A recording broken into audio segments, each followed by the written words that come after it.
I'm Matt Downing, and welcome to Diving Deep EDU.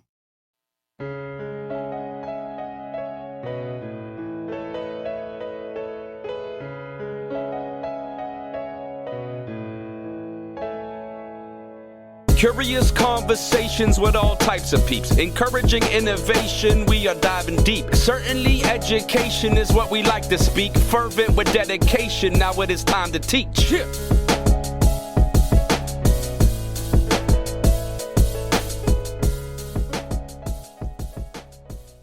The Diving Deep EDU podcast aims to have thought-provoking conversations that help listeners dive deeper into educational practices with a focus on teacher retention, recruitment, and burnout. Subscribe to the Diving Deep EDU podcast newsletter to get more information about this podcast and these topics. A link is in the show notes. Our guest today is Chad Alderman. Chad is the policy director of the Edunomics Lab at Georgetown University, where he studies school finance and teacher labor markets. He's the founding editor of teacherpensions.org, and his work has appeared in the Washington Post, New York Times, and the Wall Street Journal. Chad, thank you so much for joining me on this podcast today. I want to start this conversation off by you telling me a little bit more about the work you're currently doing. Yeah, thanks for having me. So as you said in your introduction, I work at the Edunomics Lab at Georgetown University. We are a research center, and we work on the intersection of education and economics, school finance, particularly focused on how districts spend their money. So once they receive money from the federal government, state government, local government, how do they spend that money in terms of teacher salaries, how many staff they have, et cetera.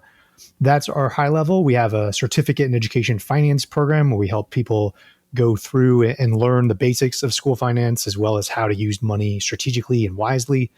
And then I particularly do a lot of research and writing about school finance, as well as a particular focus on the teacher labor market. How many teachers are there? How many are leaving in any given year? How much are they paid in base salaries?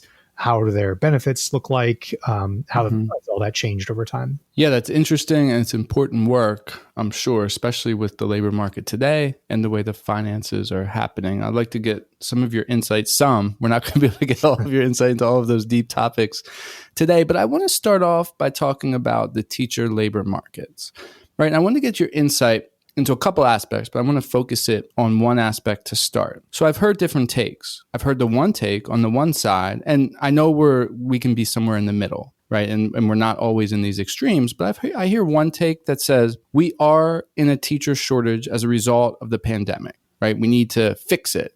We're in a teacher shortage, and it's the result of that. And then I've also heard the other side of the argument that says we're not actually in a teacher shortage at all. So I think those are the two on the opposite ends of the spectrum. And I'd really like to get your insight into that. Break this down for us. What is going on currently with the teacher labor market? Yeah, it's a complicated environment, and there are a lot of different factors at play. At the high level, I will say, and I have a piece coming out on this shortly, showing that we've actually gained the number of teachers over the last couple of years. So we have more teachers than we did leading into the pandemic.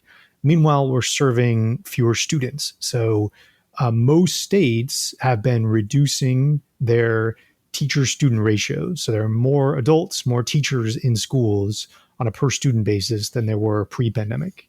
So that's true. In that sense, there's not a shortage in that sense. But schools would like to hire even more. So in terms of their job openings, they have a lot of job openings that are available that they're unable to fill. And again, that varies based on the context. Different communities have more, some are fully staffed, others would like to do even more. And it also varies based on the subject areas. So we've had historically, for a long time, we've had shortage areas in STEM subjects and special ed subjects, foreign language, early childhood. They're all hard to staff roles, and those have been exacerbated during the pandemic.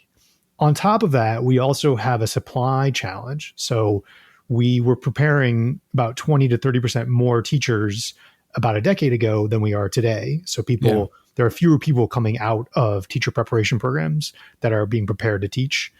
So the supply of teachers is smaller and the market is tighter than it has been for many years. So all these factors are at play. It's hard to answer yes or no. There's a lot of black and white, and we have to keep all these factors in mind at the same time. Yeah, I appreciate that. Before we get a little bit further, give us a little bit for our listeners that might want to check out this article when it comes out. Where would they be able to find this? Yeah, it's a column that will appear in the 74 million. I don't have a release date yet, but it should be out in the next week or two. And by the time this airs, it might be out.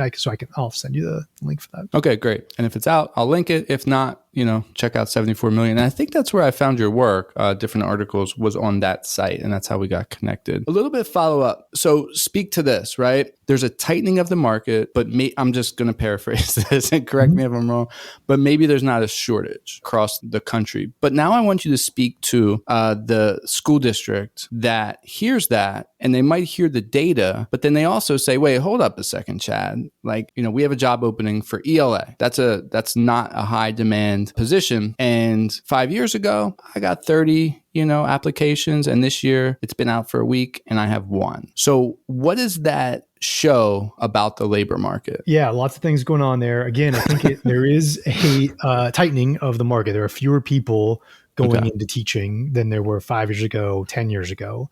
So the supply is definitely down. The other factors to consider are quality. So I mentioned at the outset in terms of quantity, where we've been mostly talking about the supply of teachers and the number of teachers. That doesn't necessarily get into things about quality. And I think a lot of concerns we hear from district leaders is they don't have the same choices that they would like to have. And so maybe they're not making the hires that they would prefer to hire, whether that's because they just don't have as many people and many applicants. Maybe they're sort of going down their list farther to hire. So I think all those things are at play for districts right now. When we talk about supply, you said we have decreased about 20 to 30% in people going into the teaching profession versus maybe 10 years ago. And I know this data changes from state to state. I'm in Pennsylvania and I've seen these numbers. I think they've gone down substantially. I don't have the numbers in front of me. At what point, do we go beyond a tightening of the labor market and maybe districts don't have the choice they once had to a shortage? Like, at what point does that happen? And how do we know when we're at that point? Yeah, it's a good definitional thing. And I think that's part of the reason that there's this sort of disconnect in what people are talking about the national context of. Some people, like district leaders, are saying, well, we have fewer applicants for positions than we once did. Whereas someone could look at the overall numbers and say, well, districts are hiring. They have more teachers than they ever had on a per student basis. So those two things are not compatible unless you start digging into this definition of a shortage, and it starts getting this question about sort of like district choice and applicants and going to their less preferred option or just having fewer choices than they did in the past. There's also a surge in teachers coming through either non-traditional routes or getting emergency credentials. Again, that could be a sign of the shortage. Depends on how you look at it. There's some other work on this that's trying to quantify all of these and looking at the different ways you might define shortage. But I think that's all relevant of, is it the number of teachers? Is it the number of applicants? Is it something else about the quality of those applicants? It's hard to pin down exactly what we mean by shortage. So if we're a district and we have limited quantity, but we want that high quality, what can a district do to attract the best quality candidate as a teacher? And also, I guess this ties into the idea of keeping the good quality candidate or the good quality teacher. What can districts do to help solve this problem? Yeah, again, the word quality is hard to define well either, but a couple things that I will say. One is that the research suggests that early hires tend to be higher quality in the sense of they come from more elite colleges, they have higher GPAs at those schools, they have more job offers once they apply. So if districts want to hire quality, they need to find a way to make their job listings early in the spring and to start making offers early. The later that the districts are making their hires, those teachers tend to not stick around as long, particularly late hires. So if they're coming in after the school year started, they're coming into a more chaotic situation, if we're being honest. And so they're more likely to leave.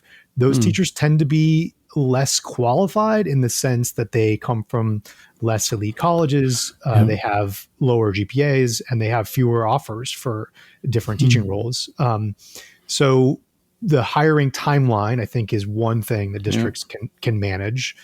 And that requires the districts to think about their supply, like how many people they will need in what roles, and do it earlier on in the year. Some things they can sort of predict of turnover. Some things they might have to induce teachers to tell them early on that, hey, I'm going to retire, or hey, I'm going to move, or I have a family situation. So there are districts that have rearranged their incentive structures to offer teachers some small financial incentives to give them early heads up, as opposed to waiting until the summer to make their decisions. So timeline is one big one. And then compensation is another one that I think in education we don't do enough around, of using compensation to shape people's behavior. And on the hiring side, that means things like recruitment incentives, early hiring bonuses, sometimes moving, or just a signing bonus that can feel like a moving bonus to teachers, and particularly targeting those to the problem areas. So if a district is having shortages year after year in a certain subject or in a certain school, making sure that they're using financial compensation to fill those spots. And so if you've, as a district leader, have trouble filling your special ed area, you may want to consider a bonus for a new special ed hire, because it's so hard to staff and particularly challenging year after year. And I'll say one last thing about this is, in education, we sometimes don't like to talk about money. We don't do this for the money or to get rich. But teachers are still human. They still need to pay their mortgage or their childcare, and money can change people's behaviors. So we've seen in the research space, particularly when financial incentives are clear and upfront and permanent, people will change their behavior accordingly, particularly on the recruitment or the retention side. So I think districts have more leeway on those types of offerings than sometimes they are willing to do. Yeah, let's dive into that compensation piece, because I'm sure that's something that you and your team think about and study in greater detail than many of our listeners do. So it'd be interesting to get your take on it. If we could talk a little bit more specifically about the compensation. So if I'm a school district and I want to keep teachers, I want to get teachers, I'm going to create some sort of compensation for those teachers. But that could look, and I'm sure you've studied this, that could look very different based on different districts. There's many ways to do compensation for employees. What's a good example that you've seen districts do to either recruit or retain their staff? Like you mentioned it previously, not all compensation looks the same. What's a really good example of compensation to get teachers? One thing I'll start by saying that in education, we have been reluctant to tailor our strategies to our problem areas. And by that, I mean that we treat teachers interchangeably. We have a single salary schedule, and hiring looks the same, compensation looks the same across different roles. Meanwhile, we have all this data that some schools are harder to staff and some roles are harder to fill and keep people in. And so I think compensation can be used to address those problems. And the ways that I have seen do it well are, again, predictive and clear at the outset of, here's the amount of money we're going to give you as a teacher to come into our district, and here's the salary schedule. We haven't talked about compensation on the quality front. There are some districts that do that, but I think front-loading salaries makes a lot of sense. I think a lot of teacher compensation is really backloaded. And so I've seen districts' salary schedules can look very different across the country. I've done a project on this looking at those, and some of are just linear. They have basically the same dollar raise every year for the entire teacher's career. Some are more front-loaded. If you think of like a a steep ramp. So they ramp up in the first 8 or 10 years, and then they basically flatten out. I think those types of ramps are the most promising, particularly because teacher salary right now in the average district is fairly backloaded, and yet we have much higher turnover in the early years. So a ramp makes a lot of sense to say, these are the people we want to change their behavior, and these are problem areas for turnover rates. So that would be a good place to put compensation. And then similarly on extra compensation for hard to staff schools and subjects, and whether that's a flat dollar amount. The other thing is, so giving a predictive dollar amount on that, I think is really valuable. Like, what do you mean by that? Yeah. So, here's a great example. One of my favorites I use right now is Hawaii as a state. It's one school district. They had a problem with their special ed teachers. They were not able to retain them. And so what they did was they said all special ed teachers in our district will get a $10,000 extra compensation for every year that they stay. They saw much higher retention rates after they put them in place. Well, yeah, which makes a lot of sense, right? It's just showing appreciation. It's showing that special ed is a harder job than non-special ed. And so if those are problem areas, whatever that is for the district, being clear about the needs and using money to target them. So what would you say to a district, right? A public school district, and they're like, Chad, we can't do that, right? We have 1,000 teachers. They're in a union. We got to give everyone the same. We can't give math teachers at one school where they can't hire, and we just can't do that. It's too complicated, right? That's not how we've done it. That's not how we're going to do it. What would you say to them? Well, one thing I would say is that compensation is one of the ways to combat these shortages. So if we take compensation off the table, then we're sort of saying we may just keep accepting them year after year. And to me, that's not acceptable. And that's one of the reasons I encourage it. And then people will say, well, it might not be effective. And again, it goes back to this. The research suggests that if it's predictable, if it's knowable, if it's substantial enough. So if you're offering $500, that may not be enough to change people's behavior. Exactly. Like, you have to think of something that actually means something that would change people's sort of decision points in their behavior. So whether that's a couple thousand, 5,000, 10,000. Yeah. And then the other thing I hear sometimes districts will say is, well, we can't afford that. But remember, it costs money to recruit and retrain a new teacher. And some estimates have put those costs at $20,000 to recruit and retrain a new teacher. So if you can spend $5,000 to keep one teacher, that's better than spending $20,000 to hire someone if they leave. So there might actually be a savings there. I think we can all agree that it's better to keep the teachers we want that are already in the profession than trying to have a continuous cycle, because that churn is not good for schools. It's not good for kids either. Yeah, thanks for speaking to that and for all of your research around these ideas and these topics, especially around compensation and the labor markets. What are some other areas? I know you probably have a number of them, but what's another area or two that are very important when we're thinking about recruitment and retaining teachers in different school districts across the country? I spend a lot of time talking about compensation, partly because not that many districts are using it as a strategy. And it seems like something they can control. I mean, they set the salary schedule, they set compensation. So it's within their control, and it's something they can do. Like, they know how to pay people because they already are paying people. When you ask teachers why they leave, compensation is not usually their top item. I mean, compensation at the margins can change their behavior, but they often say it's working conditions. But working conditions is not like just a unit, a lever that a district controls. There's other factors there, and teachers may leave because they don't resonate with the leadership at the school. The principal is not clicking with them. And so that relationship is part of it. So from a district level, they can work on their principals. They can hold their principals accountable for how well they're doing on retaining staff. So that's one other lever.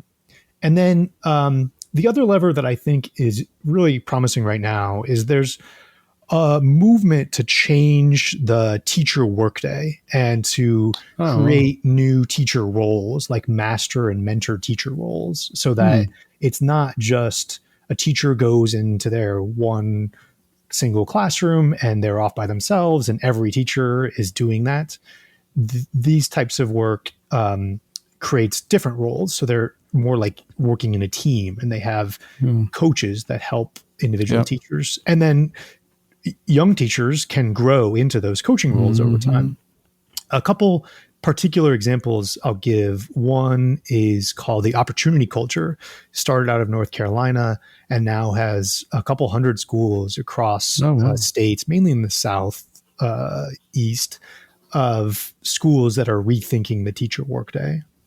The other one that's been around for a couple decades now is called the Teacher Advancement Project. And they work on extra pay for teachers that take master and mentor teachership roles.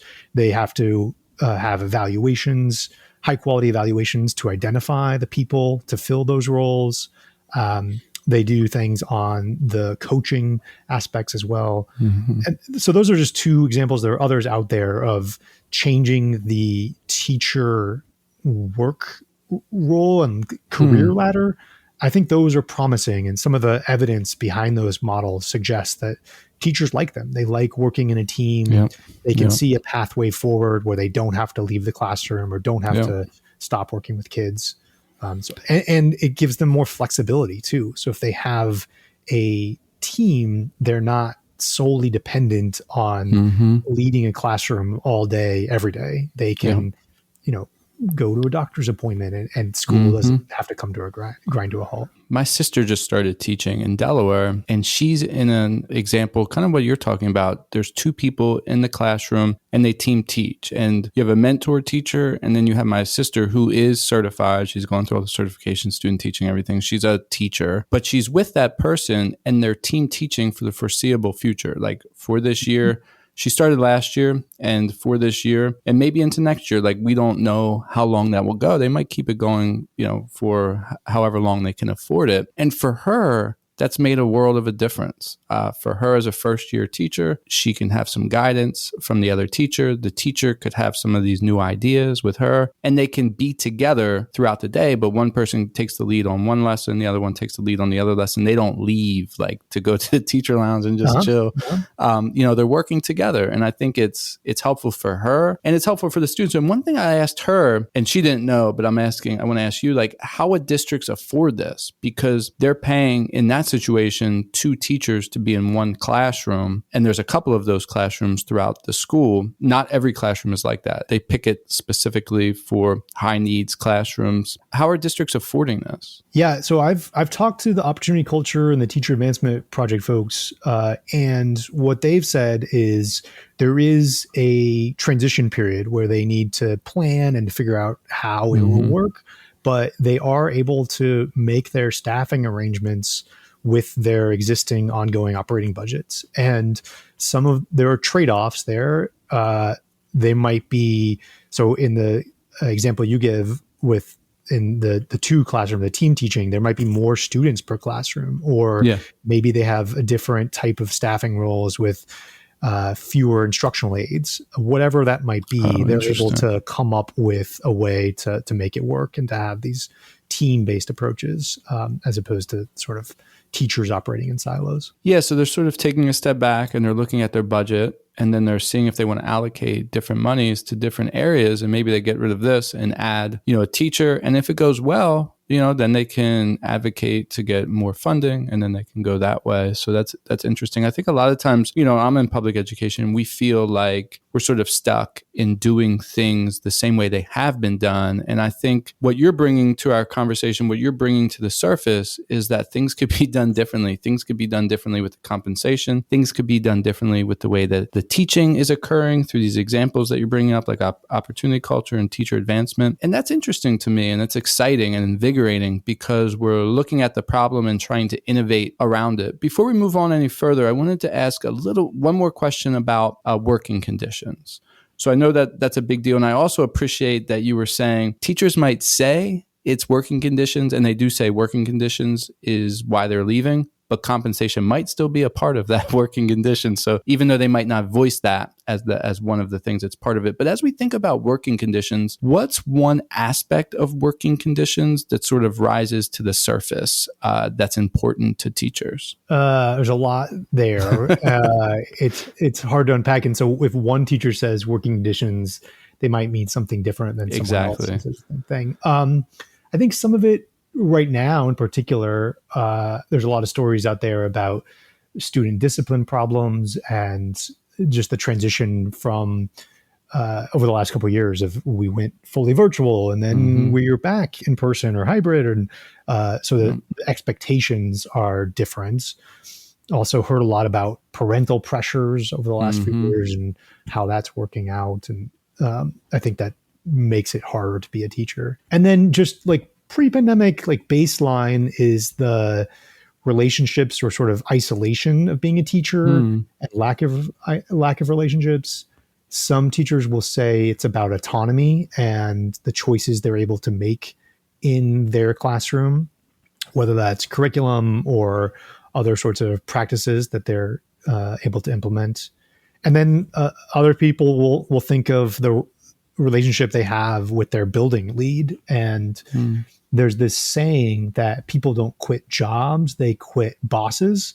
And that's just a general saying that people say in the private sector, but I think it's true in education too, of teachers, if they don't click with their principal, are not going to stay there because they don't feel motivated. They maybe don't get good feedback on what they're doing. So I think that relationship, that the teacher-principal relationship is really important. Now, how do you reconcile the idea that teachers sort of want autonomy, right? And I go into different teachers, rooms, across a district of like 1,000 people. I'm in different rooms and teachers want autonomy. Like sometimes I go into a room and they give me that look like, you better get out because I don't want you in here.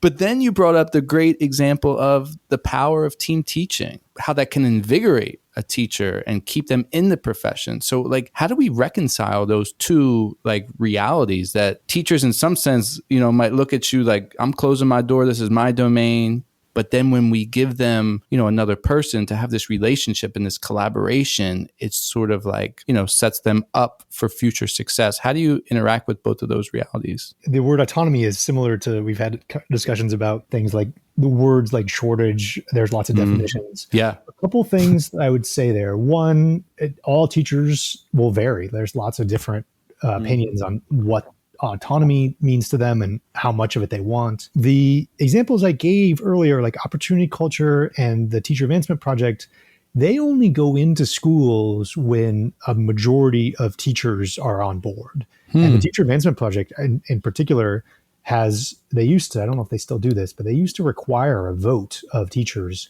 to say, hey, we want to adopt this model. It's something that we want to do. Oh, wow. And I think that is part of it, of getting the whole or the large majority of the team on board with whatever direction the school leader, or maybe the district leader wants to take. It may not be for everyone, but the people who do go into those roles with the team teaching, they tend to like them. And maybe it's just that it's fulfilling their own desires. So maybe there's some sort of natural happiness there. So it is a balance between what people want and what they enjoy doing with their day-to-day work lives. Chad, this has been a blast. It is time for the final word. What would you like to say to close out this podcast? We've touched on a lot today. I think this nuance, this notion that we can do different things, whether that's compensation, whether that's reimagining the teacher workday. I'm optimistic that we'll see more of that going forward.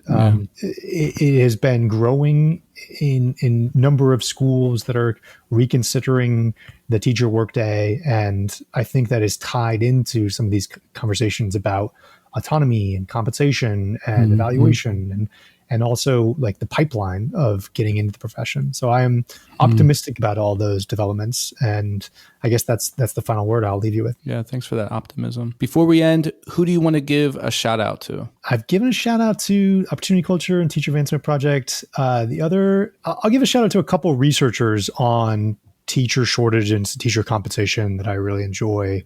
One is Dan Goldhaber out at the University of Washington, Bothell. He does great work on teacher labor markets and how many people and sort of the turnover and compensation in Washington State.